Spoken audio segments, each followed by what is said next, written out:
Selamat datang di channel saya.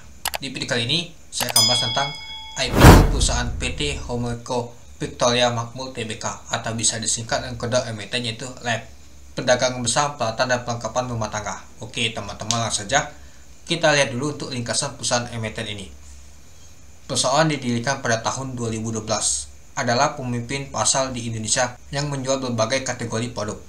Kegiatan usaha utama perusahaan adalah perdagangan besar peralatan dan perlengkapan rumah tangga, perdagangan besar alat tulis dan gambar, perdagangan besar alat permainan dan mainan anak-anak, dan perdagangan besar tekstil. Perusahaan menyediakan perlengkapan dapur, peralatan masak, tas, alat tulis, dan tisu basah berkualitas tinggi. Sebagai perusahaan holding, perusahaan juga mengelola satu entitas anak PT Trisinal Indo Pratama TSI yang merupakan perusahaan bergerak di bidang industri barang dari plastik untuk pengemasan, mainan anak-anak, barang plastik lainnya. Perlengkapan dan peralatan rumah tangga tidak termasuk furnitur berbahan dasar plastik dengan merek Teknoplast. TSI sendiri telah memiliki pengalaman bisnis selama 24 tahun dalam menghasilkan produk berkualitas tinggi. Perusahaan berkomitmen untuk menghadirkan produk yang tepat melalui saluran distribusi yang cepat, menangani produk dari merek terkemuka dalam kelasnya, memastikan bahwa pelanggan perusahaan memiliki akses ke barang-barang yang berkualitas dan dapat diandalkan.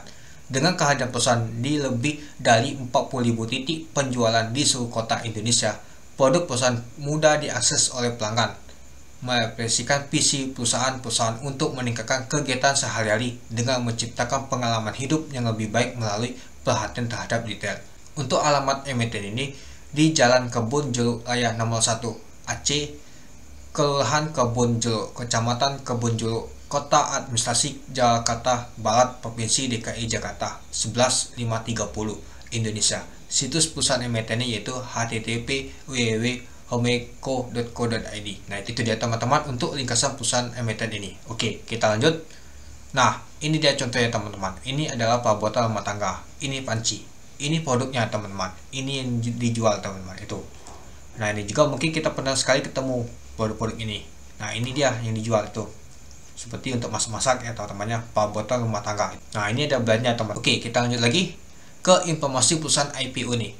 Jumlah saham ditawarkan adalah 808.350.000 lembar saham. Dari total saham dicatatkan yaitu 17,6%. Harga penawaran rentang dari 136 sampai 181. Dana diperoleh sekitar 19 miliar sampai 146 miliar. Untuk penawaran awal di tanggal 19 Januari sampai 24 Januari tahun 2024. Untuk penawaran umum di tanggal 2 Februari sampai 6 Februari tahun 2024. Untuk pencatatan saham di tanggal 5 Februari tahun 2024. Untuk pencatatan saham di Bursa Efek Indonesia di tanggal 12 Februari tahun 2024. Untuk underwriternya yaitu IP, Samuel Sekuritas Indonesia, lalu AL, Bina Alta Sekuritas, masuk ke papan pengembangan. Nah, itu dia teman-teman untuk informasi perusahaan IPO ini. Oke, kita lanjut lagi ke rencana penggunaan dana ini. Seluruh dana hasil penawaran umum perdana saham yang akan diterima oleh perusahaan setelah dikurangi seluruh biaya-biaya emisi akan digunakan untuk yang pertama, sebesar 25 miliar dipergunakan untuk pelunasan sebagian utang perusahaan kepada PT Bank Sentral Asia Tbk atau BCA sebesar 25 miliar yang akan jatuh tempo.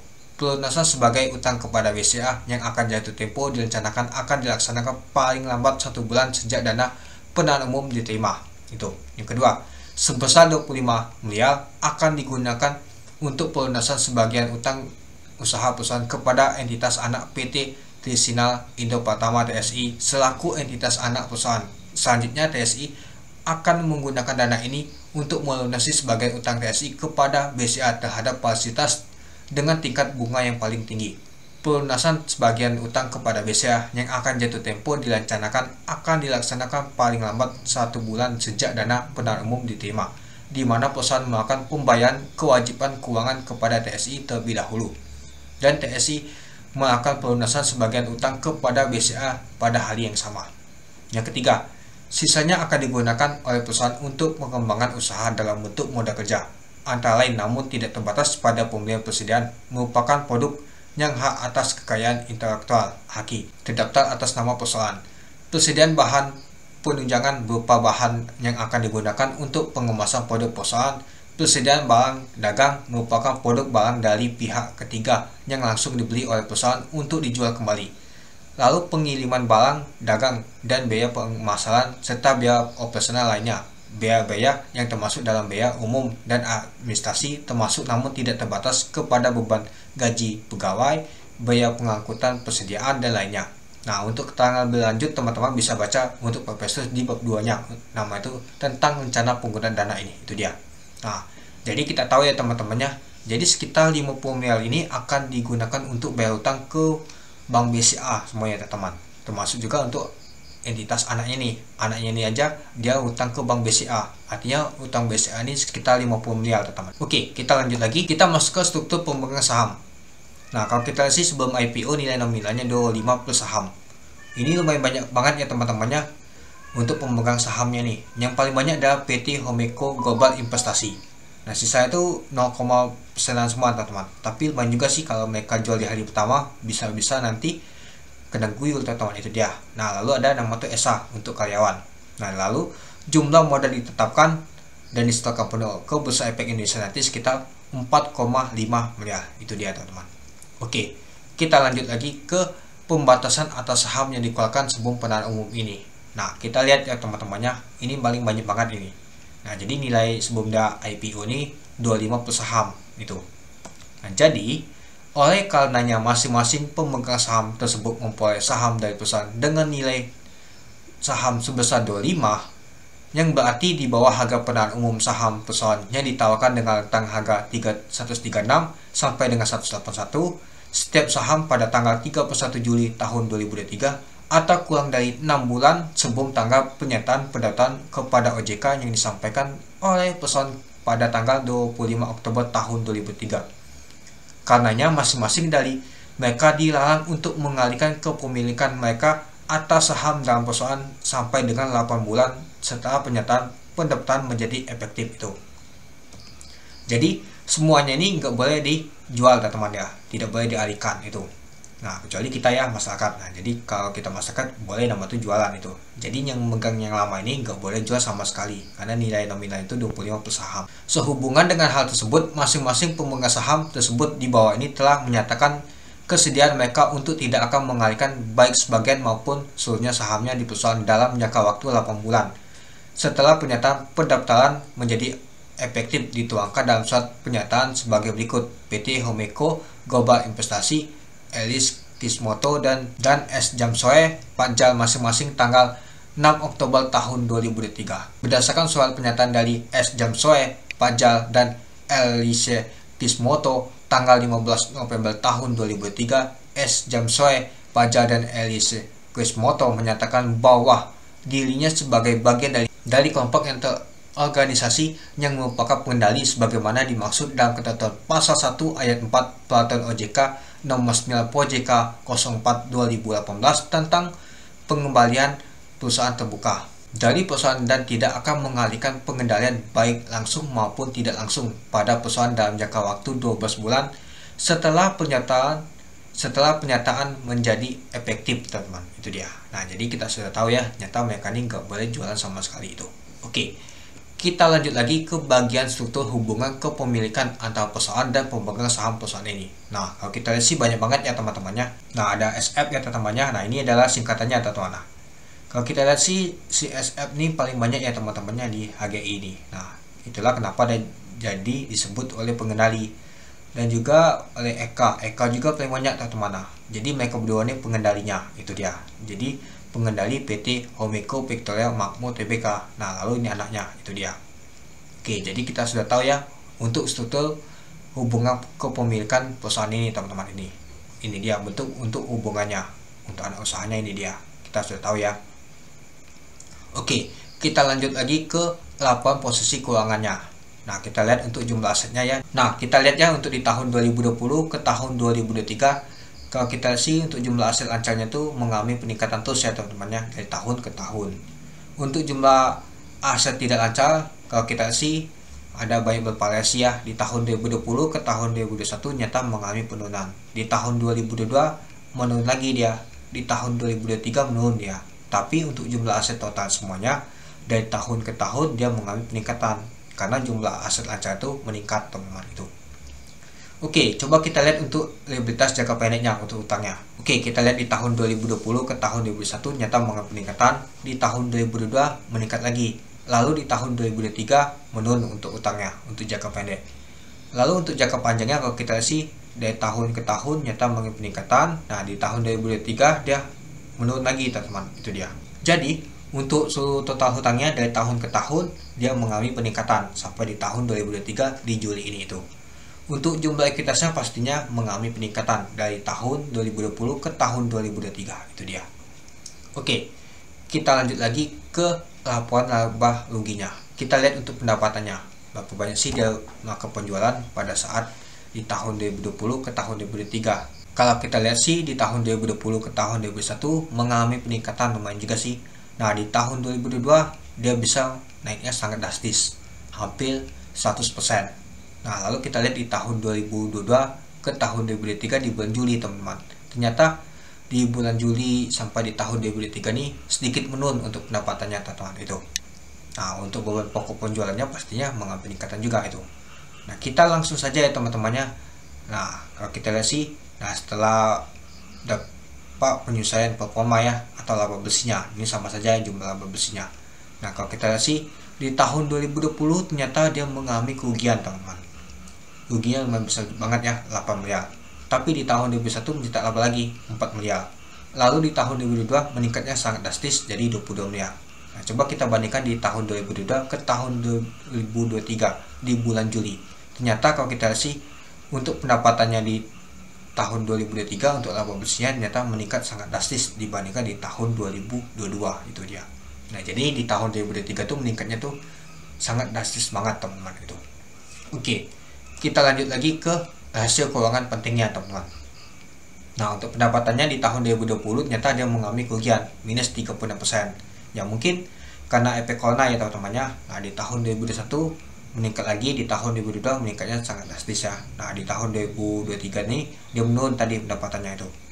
Nah, untuk laba rugi untuk tahun berjalannya di tahun 2020 itu dia minus 518%. Nah, karena efek corona. Tapi di tahun 2021 masih lagi dia minus juga. Tapi di tahun 2022 dia meningkat lagi. Nah, di tahun 2023 meningkat juga. Itu dia. Untuk jumlah asetnya pastinya mengalami peningkatan ya teman-teman ya. Ekuitas juga pasti. Nah, untuk jumlah utangnya hanya di tahun 2023 saja tadi dia mengalami penurunan itu. Oke, kita lanjut untuk kebijakan dividennya. Nah, kalau kita sih mulai tahun buku berakhir di tanggal 31 Desember tahun 2025, perusahaan akan membagikan dividen tunai secara cash banyak-banyaknya 30% dari laba bersih perusahaan dengan mengacu pada Undang-Undang Nomor 40 Tahun 2007 tentang perusahaan terbuka serta peraturan perundang-undang pasar modal yang berlaku, dan kebijakan perusahaan dalam pembagian dividen tersebut akan diputuskan oleh para pemegang saham dalam rapat umum pemegang saham tahunan RUP-nya yang akan diadakan di setiap tahun sekali. Nah, jadi dia akan bagi dividennya di tahun 2025 di tanggal 31 Desember rencananya itu mulai tahun bukunya. Jadi masih lama ya teman-temannya. Jadi kemungkinan dia ngambil tahun bukunya itu di tahun 2025, artinya di tahun 2026 dia akan bagi dividennya, atau tepatan di tanggal 31 ini teman-teman. Mari kita lihat nantinya, itu aja. Oke, kita lanjut lagi untuk policy lab ini teman-teman. Di tahun 2022 untuk rentang harga di 136 sampai 181. Untuk PBP-nya di 136 yaitu 5 kali, untuk di 181 yaitu 6,6 kali.